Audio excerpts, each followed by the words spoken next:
Digital study platform पर आपका स्वागत है। दोस्तों, हमने कल पढ़ा था तत्सम तद्भव शब्द क्या होते हैं, किन्हें कहा जाता है। आज ही हम उनको विस्तार में अध्ययन करेंगे। संस्कृत के वह शब्द जो वैसे के वैसे हिंदी भाषा में प्रयोग किए जाते हैं उन्हें तत्सम शब्द कहते हैं, और तद्भव शब्द उन्हें कहा जाता है जो संस्कृत भाषा के हैं लेकिन उनका कुछ रूप परिवर्तन होने के बाद वह हिंदी भाषा में प्रयोग किए जाने लगे, उन्हें तद्भव शब्द कहते हैं। आइए अब इसका तद्भव शब्द, इस तत्सम शब्द का क्या तद्भव शब्द है, यह अध्ययन अब हम करेंगे। दी गई सारणी में एक तरफ है तत्सम शब्द, दूसरी तरफ है तद्भव शब्द। तो अब हम जानते हैं कौन सा तत्सम है, कौन सा तद्भव शब्द है। सौ, सौ का तद्भव शब्द होता है सौ। क्षेत्र का तद्भव शब्द होता है खेत। अस्त का तद्भव शब्द होता है हाथ। अस्थि, अस्थि का तद्भव शब्द होता है अड्डी। ओष्ठ, ओष्ठ का तद्भव शब्द होता है होठ। दधी, दधी का तद्भव शब्द होता है दही। अधे, अधे का तद्भव शब्द होता है आज। रात्रि का तद्भव शब्द होता है साय का तद्भव होता है शाम। उसी प्रकार सर्प का तद्भव है सांप। मृत्तिका का तद्भव शब्द है मिट्टी। व्याघ्र का तद्भव शब्द है बाघ। कर्ण का तद्भव शब्द है कान। अर्ध का तद्भव शब्द है आधा। क्रम का तद्भव है काम। अस्थि का तद्भव है आती। कूप का तद्भव शब्द है कुआं। मुख का तद्भव शब्द है मुंह। मित्र का तद्भव शब्द है दोस्त। ग्राम का तद्भव शब्द है गांव। श्रम का तद्भव शब्द है चमड़ा। घृत का तद्भव शब्द है घी। अर्क का तद्भव है आख। अग्नि का तद्भव शब्द है आग। अम्बा का तद्भव शब्द है अम्मा। दुग्ध का तद्भव शब्द है दूध। छिद्र का तद्भव शब्द है छेद। ये सभी आज हमने यहाँ पर जाना तद्भव और तत्सम शब्द क्या है। अब जानते हैं देशज शब्द किन्हें कहा जाता है, देशज शब्द क्या है। देशज शब्द, देशज का मीनिंग है जो शब्द हमारे देश के हैं और हम उनको हमारी भाषा हिंदी में प्रयोग करते हैं।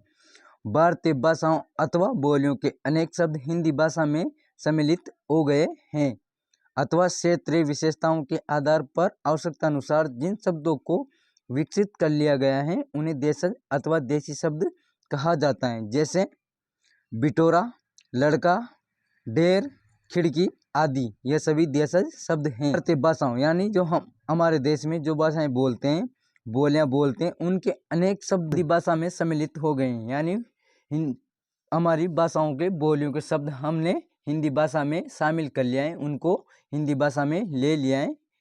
अथवा क्षेत्रीय विशेषताओं के आधार पर आवश्यकता अनुसार जिन शब्दों को विकसित कर लिया गया, यानी हमारे क्षेत्र की जो भी भाषाएं उसके जो शब्द हैं उनको हमने हमारी आवश्यकता जरूरत के अनुसार उनको विकसित कर लिया है, उनको उनका विकास कर दिया है और उन शब्दों को हमारी भाषा में शामिल कर लिया है, उन्हें देशज या देशी शब्द कहा जाता है।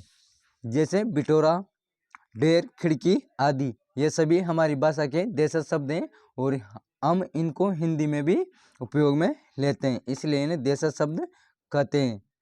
नीचे कुछ देशज शब्दों की तालिका दी जा रही है, इन्हें ध्यानपूर्वक पढ़िए और समझिए। दी गई तालिका में सभी के सभी शब्द देशज शब्द हैं। जैसे ढेर, डिब्बा, पैसा, फुनगी, लड़का, लड़की, ठेठ, रोड़ा, झटपट, लोहा, आटा, जूता, खुरपा, बोंबो, लुटिया, लुगाई, बिंडी, चुन्नी, चिड़िया, बोजाई, छाया, पगड़ी, पेट, गप्पू, रोटी, ये सभी देशज शब्द हैं और ये सभी शब्द हमने हमारी बोलियों भाषाओं के आधार पर विकसित किए हैं या बनाए हैं। विदेशी या आगत शब्द, विदेशी जो दूसरी भाषाओं से या विदेशी भाषाओं से हमारी भाषा में शामिल हुए, हमारी भाषा में आए, उन्हें विदेशी या आगत, आगत का मतलब यही होता है दूसरी भाषा से हमारी भाषा में आए हुए शब्द। इसके अंतर्गत हम किन किन शब्दों को शामिल करेंगे जानते हैं आगे। इनकी परिभाषा क्या है ये भी जानते हैं आगे।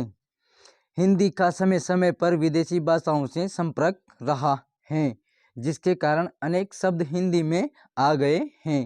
हिंदी में अरबी, फारसी, तुर्की तथा अंग्रेजी भाषाओं के कई शब्द आ गए हैं। जैसे भाषा के शब्द है पहले कि हमारी भाषा का हमारे ऊपर जैसे जैसे आक्रमण होते गए, विदेशी आक्रमणकर्ताओं के, वैसे वैसे हमारी भाषा पर, हिंदी भाषा पर दूसरी भाषाओं का भी प्रभाव पड़ने लगा। उनके शब्द भी हमारी भाषा के अंदर धीरे धीरे शामिल होने लगे। विदेशी भाषाओं के अंतर्गत पहला प्रकार है अरबी शब्द। अक्सर, अकल, अदालत, अमीर, इज्जत, इनाम, इमारत, इस्तीफा, कसरत, किस्मत, कीमत, ताकत, तारीख, मुहावरा, वकील, शतरंज, सुबह, हवालात, हुक्म, हौसला आदि ये सभी अरबी भाषा के शब्द हैं और हम इनका हमारी हिंदी भाषा में प्रयोग करते हैं। यह आगत शब्द कहलाते हैं। अगला प्रकार है फारसी शब्द। अचार, अफसोस, आबरू, आमदनी, आसमान, कबूतर, कमर, खराब, खामोश, जादू, जानवर, जोश, जमीन, नमक, प्याज, मेज, सौदा आदि यह सभी शब्द फारसी भाषा के शब्द हैं जिनका हम हमारी हिंदी भाषा में प्रयोग करते हैं। इनको विदेशी शब्द या आगत शब्द भी कहा जाता है। अंग्रेजी भाषा के शब्द जो हम हमारी हिंदी भाषा में प्रयोग करते हैं, जैसे अफसर, office, engine, engineer, computer, commission, car, cricket, cream, TV, telephone, doctor, number, notice, powder, platform, budget, bank, radio, rail आदि यह सभी शब्द अंग्रेजी भाषा के शब्द हैं जिनका हम हमारी हिंदी भाषा में प्रयोग करते हैं। उसी प्रकार पुर्तगाली भाषा के कुछ शब्द हैं जो हम हिंदी भाषा में प्रयोग करते हैं, जैसे अलमारी, कप्तान, कमरा, गमला, गोदाम, तौलिया, बरामदा, साबुन आदि ये सभी पुर्तगाली भाषा के शब्द हैं जिनका हम हमारी भाषा हिंदी में प्रयोग करते हैं। उसी प्रकार तुर्की भाषा के कुछ शब्द दिए गए हैं जिनका हम हिंदी में प्रयोग करते हैं। उर्दू, कालीन, कुर्ता, कूली, कैंची, तोप, बहादुर, बेगम आदि ये सभी तुर्की भाषा के शब्द हैं जिनका हम हिंदी में प्रयोग करते हैं। अब शब्दों का अगला प्रकार है कि रचना के आधार पर शब्द कितने प्रकार के होते हैं, कौन कौन से होते हैं। रचना के आधार पर शब्दों को 3 भागों में बांटा गया है कि हम किस किस प्रकार से शब्दों की रचना यानी उनको बना सकते हैं। इस आधार पर शब्दों को 3 भागों में बांटा गया है, 3 प्रकारों में बांटा गया है। रूढ़ शब्द, यौगिक शब्द, योग रूढ़ शब्द, यह रचना के आधार पर शब्दों के प्रकार हैं। अब जानते हैं पहला प्रकार क रूढ़ शब्द। किसी निश्चित अर्थ के लिए प्रयुक्त किए गए शब्दों को रूढ़ शब्द कहते हैं। यानी किसी फिक्स यानी निश्चित अर्थ के लिए हम जिन शब्दों का प्रयोग करते हैं उन्हें रूढ़ शब्द कहते हैं। यह शब्द किसी सामान्य एवं प्रचलित शब्द का बोध कराते हैं, या तो सामान्य नॉर्मल अर्थ का बोध कराएंगे या किसी प्रचलित जो प्रसिद्ध है उस शब्द का या उस अर्थ का बोध कराते हैं। इन शब्दों के टुकड़े नहीं किए जा सकते, यानी यह जो भी शब्द होते हैं रूढ़ शब्द, इनके टुकड़े हम इनको अलग अलग नहीं बांट सकते, इनके टुकड़े नहीं कर सकते। यदि इनके टुकड़े किए जाएं तो इन टुकड़ों का कोई अर्थ नहीं निकलता। यदि हम इन शब्दों के टुकड़े कर दे तो इनका कोई अर्थ नहीं निकलता। जैसे गुलाब, गुलाब शब्द के टुकड़े करने पर गु प्लस लाभ का अलग अलग कोई अर्थ नहीं निकलता, अतः यह रूढ़ शब्द हैं। अब जानते हैं अगले प्रकार के बारे में। रचना के आधार पर अगला प्रकार है यौगिक शब्द। जो शब्द 2 या 2 से अधिक शब्दों के योग से बनते हैं उन्हें यौगिक शब्द कहते हैं। यानी वह शब्द जो 2 शब्दों के मेल से बनाए उन्हें यौगिक शब्द कहा जाता है। 2 शब्दों के मेल से बनने वाला शब्द यौगिक शब्द कहलाता है। जैसे देवालय, प्रयोगशाला आदि यह सभी शब्द 2 शब्दों से मिलकर बनाए। जैसे देव प्लस आले, प्रयोग प्लस शाला, यह 2 शब्दों से मिलकर बने हुए शब्द है, इसलिए इन्हें यौगिक, योग प्लस इक इसका अर्थ है। योग यानी होता है मेल, और मेल से बने शब्द यौगिक शब्द कहलाते हैं। प्रयोगशाला दो सार्थक शब्दों से बना है। प्रयोग प्लस शाला। देवालय भी दो शब्दों के मेल से बना है। देव प्लस आले, अतः यह यौगिक शब्द हैं। आइए अब जानते हैं तीसरे प्रकार के बारे में, जो हैं योगरूढ़ शब्द। योगरूढ़ शब्द क्या होते हैं? योगरूढ़ शब्द किन्हें कहते हैं? योगरूढ़ शब्द दो या दो से अधिक शब्दों या शब्दांशों से बने होते हैं, परंतु अर्थ की दृष्टि से ये अपने सामान्य अर्थ को छोड़कर किसी विशेष अर्थ को प्रकट करते हैं। जैसे गजानन, यानी योगरूढ़ शब्द वह शब्द होते हैं जो दो या दो से अधिक शब्दों के मेल से बनते हैं या शब्दों के अंश से बनते हैं, उन्हें योगरूढ़ शब्द कहते हैं। जैसे गजानन, इसका सामान्य अर्थ है गज के मुख वाला, और विशेष अर्थ है गणेश, यानी यह कोई तीसरा ही अर्थ देते हैं। जैसे त्रिनेत्र, यानी तीन नेत्र हैं जिसके, यानी अर्थात भगवान शिव। जैसे दूसरा शब्द है लंबोदर, तो यह शब्द योगरूढ़ हो रहा है किसके लिए? गणेश जी के लिए। इसी प्रकार के अनेक शब्द हैं, जैसे नीलकंठ, लंबोदर, जलज, दशानन, चक्रधर आदि। यह सभी शब्द अपने विशेष अर्थ के लिए रूढ़ हो रहे हैं, यानी विशेष अर्थ पर जा रहे हैं। आइए अब जानते हैं प्रयोग के आधार पर शब्द कौन कौन से होते हैं, क्या क्या प्रकार के होते हैं। प्रयोग के आधार पर शब्द दो प्रकार के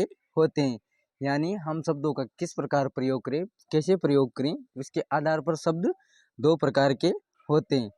इसके अंतर्गत है पहला क विकारी शब्द। जिन शब्दों का वाक्य में प्रयोग करते समय व्याकरणिक प्रकार के आधार पर परिवर्तन होता है, उन्हें विकारी शब्द कहते हैं। विकारी शब्दों के रूप में लिंग, वचन तथा कारक के आधार पर बदल जाते हैं। विकारी शब्दों के चार भेद हैं, यानी विकारी शब्द वह शब्द कहलाते हैं जो वाक्य में प्रयोग करने पर लिंग, वचन, कारक, काल इन सभी के अनुसार यह इन शब्दों में परिवर्तन हो जाता है। यानी लिंग के अनुसार परिवर्तन हो जाता है, काल के अनुसार यानी समय के अनुसार परिवर्तन हो जाता है, कारक के अनुसार परिवर्तित हो जाते हैं, वचन के आधार पर परिवर्तन हो जाता है। विकारी शब्दों के चार भेद होते हैं कि विकारी शब्द कौन कौन से हैं जिनमें परिवर्तन हो जाता है। विकार यानी होता है परिवर्तन, बदलाव, इसी के आधार पर विकारी शब्द बने हैं। जैसे संज्ञा में परिवर्तन हो जाता है, बदलाव हो जाता है। उसी प्रकार सर्वनाम, इसमें भी लिंग, वचन, कारक, काल के अनुसार परिवर्तन हो जाता है। विशेषण, इनमें भी परिवर्तन हो जाता है। जैसे अच्छा, और वहाँ पर लड़की आई तो वचन यानी लिंग के आधार पर परिवर्तन हो जाएगा। प्रकार क्रिया में भी लिंग, वचन, कारक, काल के अनुसार परिवर्तन हो जाता है। अब जानते हैं प्रयोग के आधार पर शब्दों का अगला प्रकार है ख अविकारी शब्द। जिन शब्दों में प्रयोग के कारण कोई परिवर्तन नहीं आता, उन्हें अविकारी शब्द कहते हैं। इनका रूप सदा एक सा रहता है, इसलिए इन्हें अवयवी कहा जाता है। यानी वह शब्द अविकारी, यानी जिनमें कोई परिवर्तन नहीं होता, वह अविकारी शब्द कहलाते हैं। और जिन शब्दों में परिवर्तन हो जाता है, वह विकारी शब्द कहलाते हैं। इसके उदाहरण हैं जैसे और, किंतु, तथा, यद्यपि, कहाँ, खब आदि। इन शब्दों में लिंग, वचन, कारक, काल के अनुसार कोई परिवर्तन नहीं होता। यह शब्द हमेशा ऐसे ही रहते हैं, इसलिए इन्हें अविकारी शब्द कहते हैं। यानी इनमें कोई बदलाव, कोई परिवर्तन कुछ भी नहीं बदलता, इसलिए इन्हें अविकारी शब्द कहा जाता है। अविकारी शब्दों के चार भेद होते हैं, यानी अविकारी शब्द चार प्रकार के होते हैं। जैसे पहला प्रकार है क्रिया विशेषण, दूसरा प्रकार है संबंध बोधक, तीसरा प्रकार है समुच्चय बोधक, चौथा प्रकार है विस्मयादि बोधक। ये सभी अविकारी शब्दों के प्रकार हैं। वीडियो देखने के लिए धन्यवाद।